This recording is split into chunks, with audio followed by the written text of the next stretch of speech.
नमस्कार दोस्तों, आइए आपको आज फिर एक नए चैप्टर की ओर लेके चलते हैं विब्रोस ब्रांच के जाने माने डॉक्टर डॉक्टर शोभित श्रीवास्तव, जो कि यूरोलॉजिस्ट हैं और बहुत ही सीनियर मोस्ट डॉक्टर हैं। इनसे जानेंगे कि आखिरकार किस तरह से वो अपने काम को अंजाम देते हैं और कहाँ से वो आए हैं और किस तरह से अपने फील्ड को अंजाम देते हैं। डॉक्टर शोभित, सबसे पहले आपका बहुत बहुत स्वागत। धन्यवाद।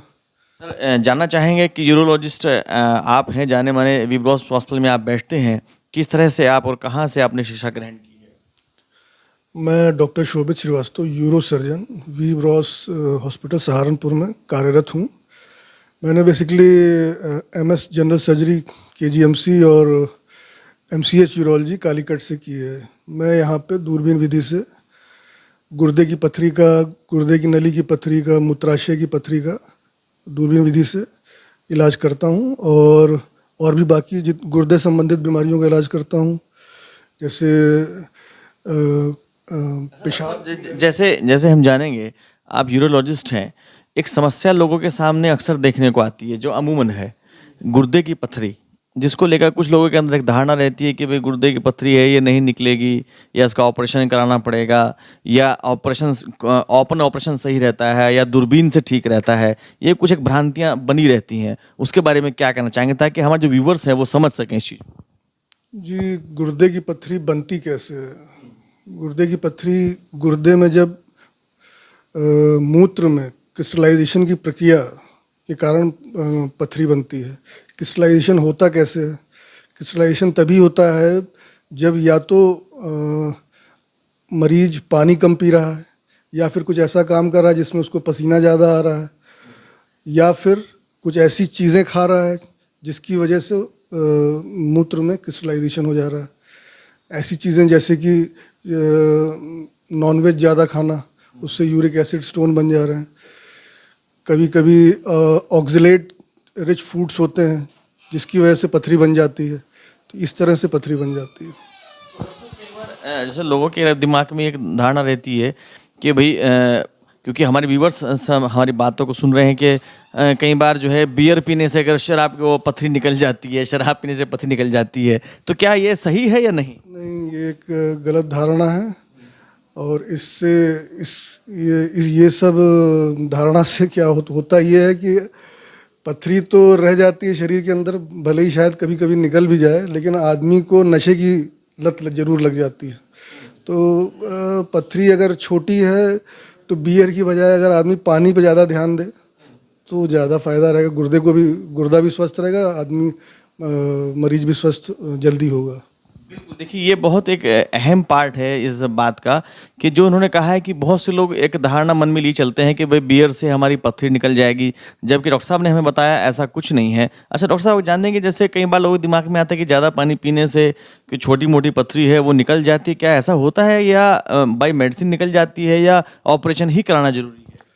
जी देखिए, गुर्दे की जो नली है यूरेटर, उसका जो डायमीटर है 6 मिलीमीटर। अगर पथरी की साइज़ 4 से 6 मिलीमीटर है तो उसका 90% चांस है कि वो पानी और दवाइयों के सहारे निकल सकती है। ये चीज़ पानी और दवाई के सहारे निकल सकती है। तो अच्छा, जो एक क्या क्या सावधानियां लोगों को रखनी चाहिए कि जिससे भाई बार बार, कुछ लोगों को शिकायत आती है कि बार बार पथरी बनती है, ऑपरेशन कराने के बाद फिर बन जाती है, तो ये क्या कोई प्रिकॉशंस मेजर लेने पड़ते हैं या क्या? कभी कभी पथरी जो है वो जेनेटिक कारण से भी बनती रहती है। कभी कभी मरीज की लापरवाही से कि पानी कम पी रहा है और कुछ ऐसी चीज़ें खा रहे हैं जिसकी वजह से पथरी बन रही है। जैसे मैंने अभी बताया, ऑक्सलेट रिच फूड हो गया, यूरिक एसिड रिच फूड हो गए। कभी कभी इन्फेक्शन की वजह से भी बन जाती हैं पथरियाँ। कभी कभी मरीज में जो गुर्दा है उसकी बनावट ही इस प्रकार से होती है कि बार बार उसमें पथरी बनती है। जैसे किसी में हॉर्स-शू किडनी हो जाती है तो उसकी संरचना ही इस तरह से होती है कि उसमें पथरी बनने के चांसेस ज़्यादा रहते हैं। डॉक्टर साहब, अगर हम बात करेंगे पथरी के बारे में, जो अलग अलग धारणाएं लोगों के अंदर रहती हैं कि पथरी को लेके, जैसे माना जाता है कि कुछ नुस्खे इस तरह के होते हैं, उसके पीने से आप ज़्यादा पानी पिएंगे तो निकल जाएगी। कई बार ऐसी ऐसी स्थिति में क्या जो प्रेशर पड़ने से कुछ गुर्दे में समस्या भी आ सकती है ज़्यादा पानी पिएंगे अगर? अमूमन कितना पानी पीना चाहिए?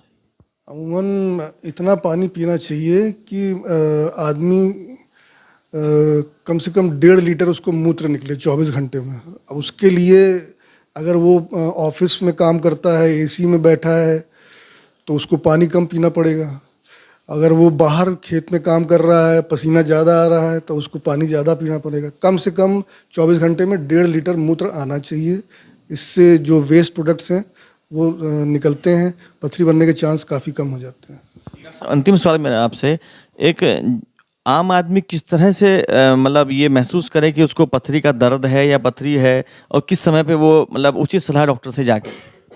देखिए, पथरी का दर्द वही पथरी गुर्दे की तरफ होता है और फिर धीरे धीरे वो रेडिएट करता है निचले भाग पे, तो और पेशाब में भी उसमें जलन शुरू हो जाती है। अगर फिर भी मरीज नहीं दिखाता है तो कभी कभी उसमें पेशाब में इन्फेक्शन हो जाता है, बुखार चालू हो जाता है। तो इस तरह की कोई समस्या हो जिसमें बार बार पेशाब आ रही है, रुक रुक के पेशाब हो रही है, पेशाब में जलन हो रही है, गुर्दे की तरफ दर्द हो रहा है, तो ज़रूर ही दिखाना पड़ेगा कंसर्न डॉक्टर को, खासकर यूरोलॉजिस्ट को। अच्छा डॉक्टर साहब, एक चीज़ और जानेंगे कि जो लोगों को पथरी अमूमन गुर्दे में हो जाती है, तो यहाँ पे मतलब आप किस तरह से उसका इलाज करते हैं? बायोमेडिसिन करते हैं, या जो अगर लोगों की धारणा है कि भाई खुला ऑपरेशन अच्छा रहता है, या रहता है कि भाई लेप्रोस्कोपिक ज़्यादा अच्छा रहता है, तो ये धारणा हम अपने व्यूवर्स को बताना चाहेंगे, किस तरह से क्या क्या स्टेप और लें? जी देखिए, पथरी अगर उसकी साइज़ 4 से 6 मिलीमीटर है तो 90% चांस है कि वो दवाई और पानी पीने से निकल जाती है। लेकिन 10 से 15% पथरी उसमें भी, उसको भी अगर वो नहीं निकल रही हैं तो उसको सर्जरी से निकाला जाता है। और बाकी जो बड़ी पथरियां हैं, 6 मिलीमीटर से बड़ी पथरी हैं और गुर्दे में सूजन हो रही है, तो उसका ऑपरेशन होता है। दूरबीन विधि हमेशा बेहतर रहती है क्योंकि छोटे से छेद से उसको निकाला जाता है, ना कोई बड़ा चीरा दिया जाता है, ना कोई टाँके लगाए जाते हैं, ना कोई टाँके पकने का डर होता है। जल्दी पेशेंट डिस्चार्ज होता है, इससे जो सर्जिकल फीस है वो कम हो जाती है।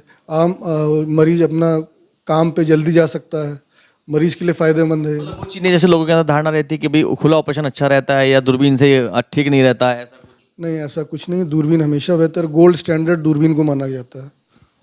तो देखा आपने, जैसा डॉक्टर शोभित चतुर्वेदी ने हमें बताया कि गुर्दे संबंधित किसी भी तरह की समस्याएं हैं उसको हल्के में न लें और अपने चिकित्सक से सलाह लें। और वी ब्रॉस हॉस्पिटल, जहां पर डॉक्टर शोभित श्रीवास्तव जहां वी ब्रॉस हॉस्पिटल में जहां शोभित श्रीवास्तव मौजूद हैं, आप उनसे गुर्दे से संबंधित किसी भी तरह की समस्या से संबंधित जानकारी ले सकते हैं और अपने आप को स्वस्थ रख सकते हैं। धन्यवाद।